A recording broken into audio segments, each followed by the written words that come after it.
Je preukázateľné, že pán Kiska má vzťahy k scientologickej cirkvi. Zaujímavé, človek, ktorý je blízko k scientológii, KDH to nevadí. Je tam kandidát, ktorý má veľmi blízko k sekte, ktorá chce ovládnuť celý svet. Je tu veľká blízkosť k sekte scientológov. Ja verím, že vyjdú na povrch informácií o prepojení pána Kisku na scientológiu. Tie dôkazy sa tak či tak nepriamo už v médiách objavili. Tak dobré, aby sme nehovorili o pánovi Kiskovi. Pán Fico, keď sme pri vás, aj vy ste verejnosti priblížili svoje detstvo počas tejto volebnej kampane. Povedali ste, prešiel som svätým krstom, svätým príjmaním, aj birmovkou. V roku 1986 ste sa stali členom KSČ s vlastným potvrdením, že ste prísny ateista.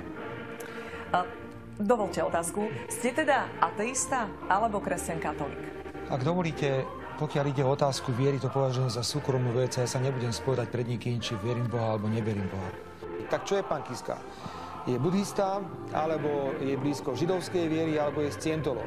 My chceme všetci vedieť, kto ste, či ste buddhista, či ste žid. Ste teda ateista alebo kresťan katolík?